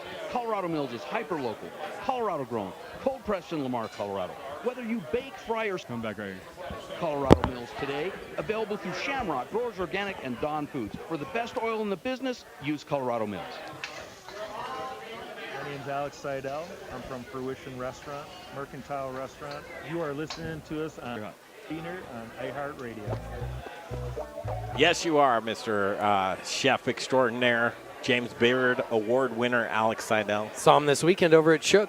Did you really? Oh, God, I love that chicken over there. It just kills me. It's just like this rotisserie chicken. It's just like this. Just like it. And they're using that rockwood that we're going to be bringing in. Proud Souls. I'm so proud to have a Proud Souls grill in here, this Everdu that gives us this delicious rotisserie chicken. Who doesn't like rotisserie chicken? Any one of you guys? You all like rotisserie chicken? Yeah, I've been staring at that for the last hour. I know. Been waiting. You're asking guys that drink beer if they like chicken? I mean. Whiskey, beer, and chicken, you know. Yeah, just throwing a waffle, we're done, right? Perfect. Greg Hollenbach, Brian Freeman, Steve Kurowski's rejoining us. He's Colorado Brewers Guild, but we're jumping into spirits now. And Jeff and Jake, Idlewild Spirits, how are you guys? Doing great, thanks. So, you're Jake. Hi, Jake. Hi. Pleased to meet you. Nice to meet you. And Jeff. Good to see you guys. Idlewild, it's kind of, I think last week we were featuring some of your delicious. That ruined my Tuesday, not in a bad way, ruined good, but took Wednesday away from me because I dove in to taste that. But Steve, you know what I'm talking about, right? It's like a new toy for a 46-year-old. You know, Legos are off the charts now. Now it's like, all right, let's buckle down with some delicious spirits. Idlewild, to start, where are you? What do you guys do? So we're up in Winter Park. We started about almost 3 years ago now. July of 2016. Where in Winter Park? I love stomping around Winter Park. We are right downtown, kind of hidden away, located underneath, for those who've been out there, Rudy's Deli. We're kind of in a little bit of a basement space. So Hideaway Park, where from there? We're just the building north from there. Oh, really? Yep. Okay, great. Okay, now I know where you are. Yeah, and it I'm works gonna great when you got all the events going on at the park right across the street. Sure. You can be like, yeah, check out that building right there. We've got a bunch of delicious house-made spirits, great cocktails, great food. Oh, you do serve food? Yeah. Awesome. So Distillery Yeah, Pub. How long you guys been making booze? Legally or illegally?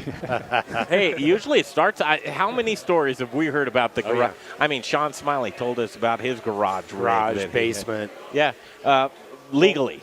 Well, we'll keep you out of trouble. I mean, I think we're past the statute of limitations at this point, but legally started distilling right before we opened.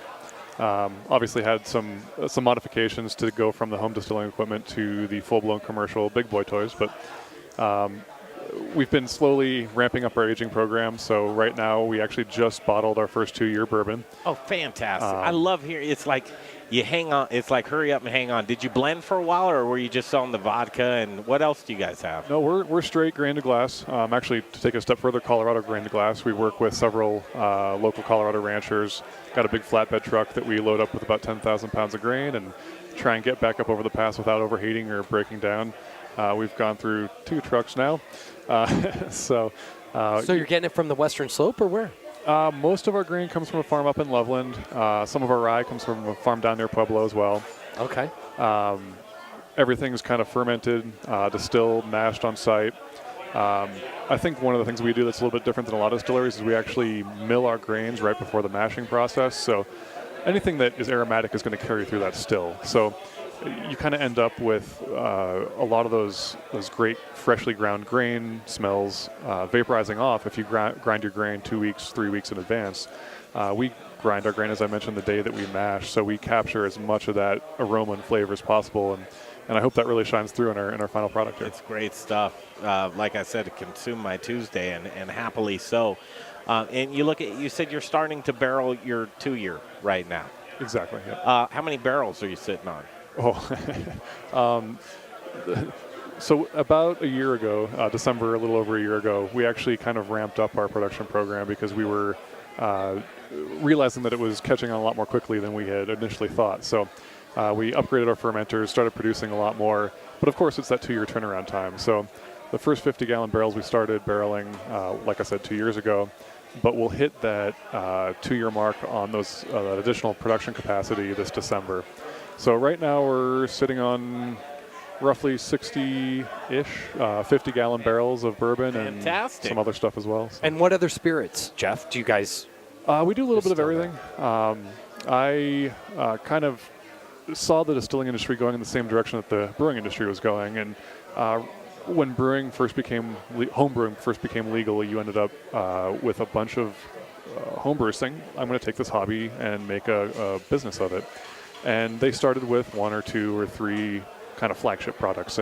And eventually now you end up with these breweries that have 20 taps on the wall.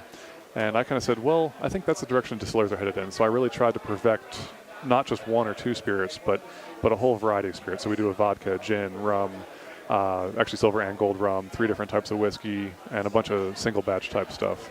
Similar to if you go to a brewery and you find a single barrel-aged batch coming out of one of their taps. Yeah. Congratulations. That sounds awesome. You appreciate great spirits, right? Yeah, man. Also love Colorado. And we're going to sample some. Let's sample it right now, actually. And you look at Idlewild, and first of all, great being a great Colorado company, and I applaud you for sourcing ingredients here locally. When you can, or do you exclusively do that? Right now, all of the grain we use comes from Colorado. Hopefully we'll get to a point at some point where maybe that's not feasible, but for now, it's an important part of who we are, an important part of the quality of our product. So. Well, a lot of people lean on their tasting rooms, obviously. What can people expect when they walk into your tasting room in Winter Park, Colorado? We were actually the state's first distillery pub. So in 2014, they legalized the distillery pub license, which allowed us to have a full bar. But in return, we have to have food. So we have a full-blown restaurant as well. It's kind of a small plate restaurant. high quality product, obviously, just like our bar, just like our spirits. And it's really the full experience. You walk in, it's kind of this down under basement type place with kind of dim lighting, gives you a little bit of that speakeasy feel, a little bit of like the industrial rustic vibe, if I had to describe it. But we've got all of our spirits available for tasting, cocktails, beer and wine if you want to come to a distillery and drink beer or wine, but we have it. Well, now what are we drinking right now? Because I'll tell you, I really like that. So this is our bourbon. This is, as I mentioned, the first batch that came out of 50-gallon barrels at 2 years. It is primarily corn, as bourbon has to be, but we've also got wheat, rye, and barley in there as well. It goes into brand new charred American oak barrels. These are barrels that were produced by a company out of Minnesota. We also have some barrels that were produced in Missouri as well. It's pretty sharp. It's got a lot of. The caramel's right there. The front end of it's very delicious. Savory. Yeah. Well, especially if you breathe it in a little bit. Yeah. And you open it up, as opposed to just jumping in it. It's not. This is my first of the night. An unsophisticated I'm conditioning man's, at this point in time. So what I always tell people when they're tasting any type of spirit really is take a sip first, then forget about everything that you just registered, because you're overwhelming your palate. You've got really strong alcohol going onto your tongue. Your tongue's going, whoa, what is this? I don't like this. But after that first sip, your palate kind of opens up a little bit, and you're really going to be able to taste a lot more of the nuances and what's coming out of that spirit, since your palate's not overwhelmed at that point. Now, I don't know if you mentioned this before, but let's mention it again. Where are you located? We're in downtown Winter Park, up in the downtown mountains. Winter Park. Okay. Yep. You get up there much, Steve? In the summertime, I don't do that much in the winter. I don't do that much winter playing anymore. The I-70 kind of keeps me off of the ski slopes, but in the summertime, I'm in Winter Park mountain biking often. Well, I think that area is growing up quite nice. Big time. I mean, it's nice. You can jump on a train in the winter and get up there from Denver downtown, and that's cool. Absolutely. Ski train has brought a lot of people into the valley, and a lot of good exposure coming out recently. With Winter Park is top adventure town and top ski resort in North America, so it's making great for business and bringing a lot of people through and able to discover Idlewild and what we have to offer. Well, and you have some other good friends up there as well, don't you? I mean, there's some other distillers up there that I'm sure you guys are friendly with. Yeah, there's one brand new distillery up there, Fraser Valley Distilling. Yep. There's also a bunch of great friends that are a little farther south of 70. Lenny over at Deerhammer, we get along very well. He's actually a very good source of information for me. When I was starting up, he had a couple years under his belt, and he was a great source of information, someone I could turn to with pretty much any problem. Just say, hey, Lenny, what are you doing in this case? And he was always very open. It's, I'm sure, a lot like the brewing industry. It's a very open, very friendly industry. There's not a lot of that animosity type competition. It's more of a co-opetition. So right downtown Winter Park on the main street through town. All right, we're going to make some cocktails when we come back. This is really cool that we have Kevin Galaba here with us from a cool Facebook group. It's Friends and Family, and he's also a cocktail extraordinaire. Just like you, Brian. I've had a few of your cocktails. Idlewild, you guys stick around. We'll get Kevin on there. I just wanted Steve's palate. Steve, you got a great palate. I've sipped beers with you a few times at various locations. But Colorado, we're it. This is it, right? I think from beer to spirits and even wine, we're an unmatched state. You threw wine in there. Yeah, all right. like it's an adult beverage. Like I think that, it's not well appreciated by everybody, but we have over 100 wineries in Colorado. So we got 400 breweries. We're up to 100 or so distilleries, 100 wineries. Yeah.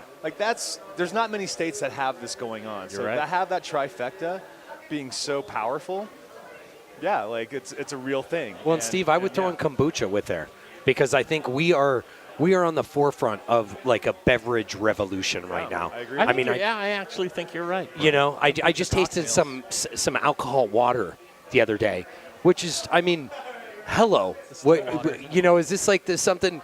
Is this what people are doing at home when they don't work? What goes on here? I hope that's a fad.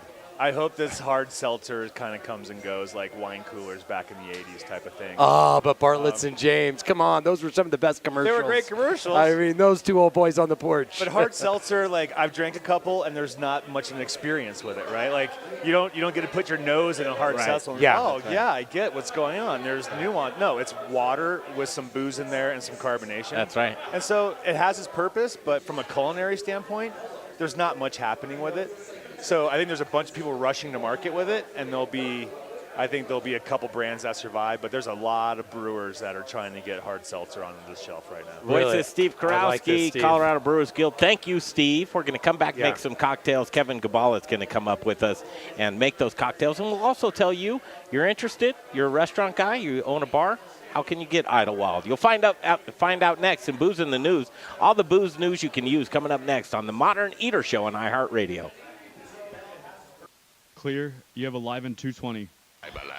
Don't forget to check us out on Instagram. Okay, Jay, we ready to roll on we got a minute and 15. We're on our last segment talking about Colorado Hyperlocal. So I've got Chris from Rome Sausage, and we're talking about what can we do, what can you do to maybe make something a little more hyperlocal? Well, I think, today you said this is the Culinary Church of Colorado. And we're all spreading the gospel of what we do, what we're making to each other. So in terms of a resource and a medium to kind of connect those folks, this is as good as it gets. But yeah, I mean, we're always looking to kind of source, more hyper-local items, spend the money here, build the products here, all those things. So yeah, this is the best avenue that we have to do those things. This will be awesome. Now, one of the things that we had here tonight, and we got to make this quick, I got about 25 seconds, we had Musso Farms green chili. Musso Farms right here in Pueblo, Colorado. What do you think of perhaps making a sausage using their green chilies? Well, we are doing one now, but it's a hatch chili, and we'd be happy to convert that to a local company and keep the money in Colorado for sure. I think we should take a trip down to Musso Farms. We'll take my Caddy convertible, go meet Carl. We'll be in his kitchen in like 10 seconds. It's a whole Thelma and Louise thing, the Cadillac convertible, man. Let's do it. Let's do it. We'll have some fun. Hey, we're going to take a break. You're listening to the Modern Eater Show. Get you up and running with a professional and great-looking website. Design sharp graphics to your specifications and have your site up faster than you think. Logo, package design, SEO coding, and more. F. Johnson Design did the Modern Eater's website. Go to themoderneater.com to check out some of their work. Reach out to F. Johnson Design at fjohnsondesign.com. Want to bake the best? Bake with. Hey, Jared, will you just get rid of that Jeff Rourke live, please? Yes, sir. So you're going to come back in 25 seconds, okay? Got it. And delicious. All right, let's get our guys on here. We need Kevin Heirloom grains like quinoa and the distiller guys. In Denver, Colorado, Ardent Mills provides the industry's broadest range of traditional and organic flours, whole grains, customized blends, and specialty products dedicated to providing the culinary industry with the next grains and unique plant-based ingredients. I need the distiller guys back on the mics. To bake the best, you must use the best. Learn more at ardentmills.com. Now it's time for the Modern Eaters Booze in the News segment. I like my beer cold, my meat grilled, and my entertainment explosive. All we need is a chair and a cooler beer. Here's your booze news. All right, we can do this. Booze in the News, all the booze news you can use here on the Modern Eater Show. Live from Studio Kitchen, Colorado. And this is a cool one. We're going to use Idlewild Spirits here, and these guys are going to rejoin us as Jeff and Jake are with us. And then introducing to the show right now, first appearance, and it won't be his last because he's a friend of ours, friends and family, actually. From Friends and Family Facebook group, it's Kevin Galaba. How are you, sir? I'm doing well. Thank you so much for having me on. It's an honor to be here, and I do hope to do many more shows with you guys. Absolutely. Thanks, Kevin. He's had a long day. First of all, where you been today?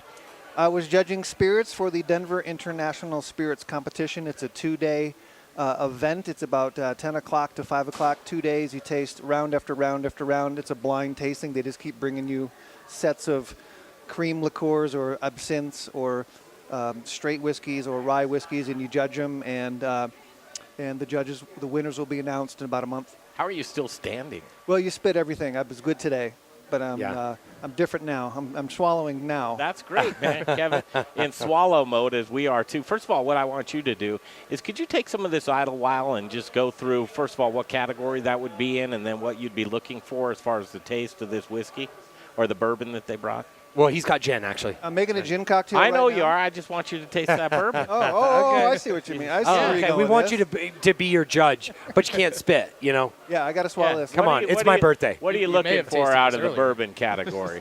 Well, this is a bourbon. I'm smelling the entry's got some good brown sugar, some caramel, maybe like a tiny bit of coffee in there. Real nice age. I'm just going to go ahead and down this right now and tell you what the taste is like. Please do. It's actually very smooth. It finishes really nice. The finish lasts, which is a good sign of a good bourbon. Nice job, guys. Thank you. Thank you. Very cool. So you, cocktailing, where'd you begin? I've been making drinks for about 20 years, about 11 years here in Denver. I've worked at places such as Euclid Hall, Linger, Jack's Fish House, Avanti, opened up all those programs, a couple others as well. I'm kind of doing my own thing, got my own events company now called Super Delicious Events. So I'm doing bar consulting and bar events and all kinds of stuff like that. Congratulations. Thank you so much. And of course, Friends and Family is an education-based nonprofit for food and beverage industry in Colorado.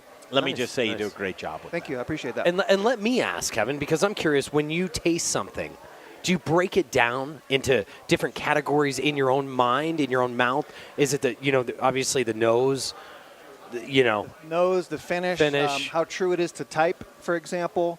There's what we're doing today and tomorrow at the Denver International Spirits Competition. There's about probably 30 rankings you have to hit. Ranking between 1 and 5 for 5 being the strongest category, but you're looking for all kinds of stuff. How does the finish last? Does the nose match the palate? All kinds of things like that. So it's a whole art form just right there. 3 minutes. Awesome. Let's make a cocktail. Okay, I'm using. I wanted to use Idlewild's Alpine gin. All the grain is made up of Winter Park, Colorado. All the grain is from Colorado. So this is basically a version of a Collins cocktail. I want to make something nice and refreshing. So that's 1.5 ounces of the gin. I'm going to do 3/4 ounce of a lemon simple syrup I made with lemon juice, water, and sugar. So this is going to be a really refreshing drink, particularly for summertime. I'm going to shake up the base of this. And I'm going to top it with a little bit of soda water. And to stress the Alpine quality of the gin, I'm using a little bit of a rosemary sprig here to sort of bring out that Christmas tree wintertime juniper.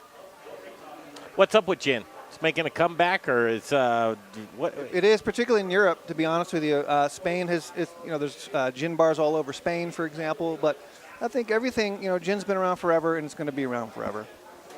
I'm drinking this right now, and I got to tell you, it tastes incredible. Yeah. It's super light. Thank you for saying that. Very delicious. Thank you for making that. Greg, Yeah. that's for you if you want that. Well, thank you. I'll put it next to my other one. Okay.